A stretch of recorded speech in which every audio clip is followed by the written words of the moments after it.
Ash. Hi, buddy. You wanna come this way?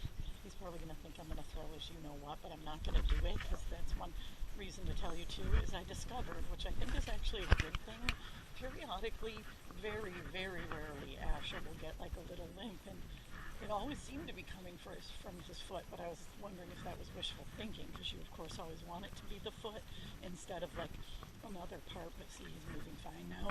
Great, actually. But what it is he skids when he goes to get the ball, and I noticed the inside of his paw pad was totally rubbed off the inside, and it was like a red patch, so I'm not going to throw his ball, but you'll see he's quite busy anyway looking around, even though Willow's been out of heat now. It would be like day 34 or something since she started, and it's fine, but he was going crazy, like he does at the end. That's what a lot of dogs do. I think they just have the last minute hurrah, according to my mentors.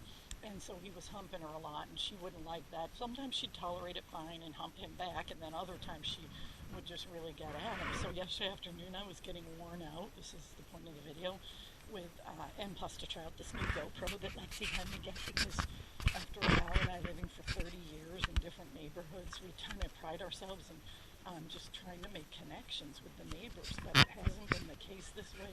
It's been pretty good, of course, and one of our really good neighbors moved away, but the thing that happened is that this psychopathic neighbor lives a bit down. I might have talked about him, and he thinks he owns the easement across from the other side of the winery. So anyway, he's literally mentally ill, but it's a long story. But anyway, this is going to be about a good neighbor, something that happened yesterday. So I had said, let's just get this over with. I told Al, come on, Ash, let's go this way. Come on, I know you want the ball, but let's do something else. And so I told, come on, Ash, come on, buddy. Come on, I know you want the ball, but we're not going to throw it now. Come on, come on, come on. Ashley, the people want to see you. They don't want to just hear me talking. No, Mom's not going to throw it now. I might have to bring it with me, and then I'll feel like I'm tricking him out. Asher, we're not going to get this right now. Come on. See, look, he's going to think I'm going to throw it. I guess I can do a small one. All right. Anyway, so anyway, I said, let's just let Asher and Willow out. Wait a minute, Ash. And so we did. And we were talking about something, and all of a sudden I hear what sounded like an animal being killed, and I screamed to Al, get down there, and I just grabbed whatever I happened to have, which happened to be commercial grade bear spray that I've never ever used before. It's law enforcement, actually, and it says it on there. You can't even buy it anymore on Amazon, and I'd never deployed it. And let me just say it does work, because I will tell you where this story's going. So anyway, I went down, and Willow had the face of the neighbor's Jack Russell, who, being the dumbass Jack Russell, and just like a terrier, was also not letting go. But Willow just had it by the throat and through our fence, and Asher was kind of in on it too. So knowing Asher had a show in 2 days and just catastrophic consequences, plus their precious little kids had a hold of the Jack Russell, and the little girl was screaming, she's going to kill her. So, I, of course, react. That is very possible with Willow.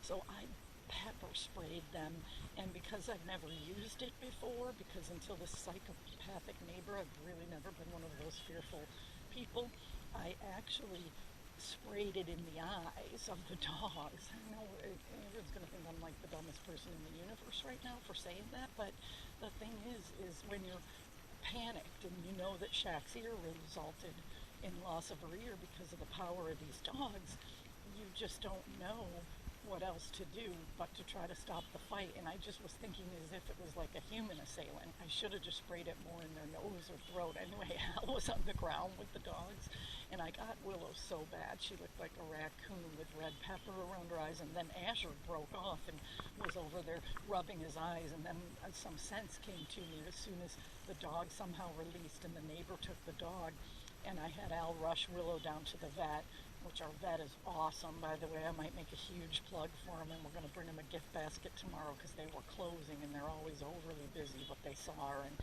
washed her up and said she would actually be fine and it wasn't too bad. And then I proceeded to have about an hour and a half long coughing fest, and Al also coughing and sneezing for about 3 hours because we somehow got the back spray. Oh yeah, in the middle of it, the sweet little girl was yelling, I can't see. So I might have gotten her a little too, but she ended I'm not bad, thank God. And the good thing is, again, my neighbor, because immediately I'm on the defensive because of our dogs, and I'm thinking, oh my God, but our dogs were in our fence. And so the dog was just, the kids either walked it too close to the fence, or honestly, it is loose sometimes, right? And I don't think they'll ever do that again. And my neighbor was very nice and apologized, and they rushed their dog to a different vet. And I don't even think it needed a stitch, but the vet was kind of dramatic and said they were going to do a chest x-ray because the wound was deep. But I'm surprised the wound is deep. So where I'm going with this whole story, and I will throw this for you in a minute, Ash, well, again, here's my new GoPro. Thanks to Lexi. I want to see how this works. We got it because to protect myself from that psychopathic neighbor, because he goes by and yells obscenities when I'm walking on public land, so it's a joy. But a lot of times I do have to walk there in the morning to save time for work.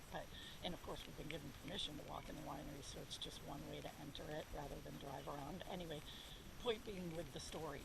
A lot of people are looking at getting some puppies of Emma's, and I don't want to disappoint anybody. I might still talk to some of you who have never either A, owned a dog before. I've never done that except for with Tavish, and he's ended up one of my best owners, so I think I can't rule it out. But there's a couple that just have never owned Staffords, and I am going to be extremely like I am, but even maybe more so selective, because the thing is, the dog's power cannot be underestimated. Any terrier would have attacked a dog coming onto their property, who probably attacked first, honestly, or at least gave attitude. That's not abnormal. Willow is very alpha. Lots of terriers are very alpha. The difference is the power. Right into this 36-pound dog, which Asher right now is probably closer to 38, 39 pounds, because he's a little lean, and he's usually 40, 41 for the males. But anyway, he is...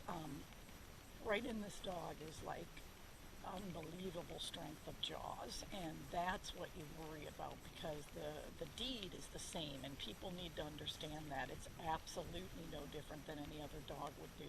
It's the power.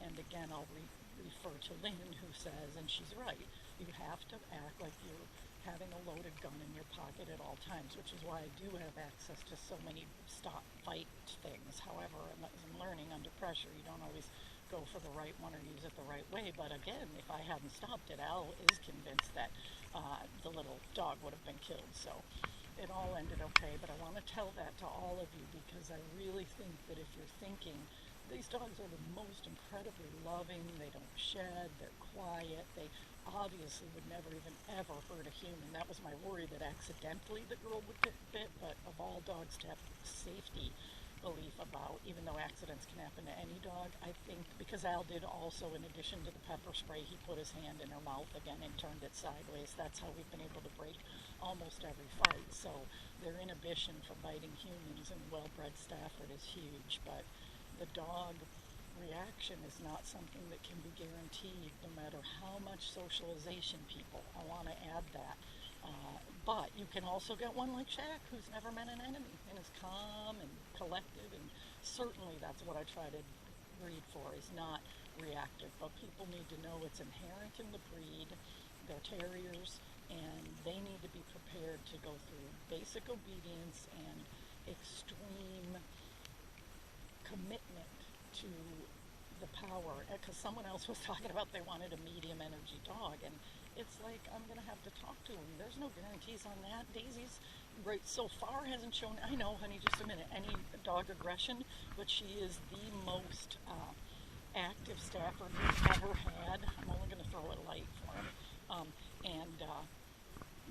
And she will leap and bound all over the place. She's so incredibly high energy, you can't tire her out. So, I mean, that's just the terriers. They're not the only, and no one will love your kids more and be more awesome, and some of them are mellow. Some of my own recently have been mellow, but it can't be a guarantee. So that's what it's the point of this video.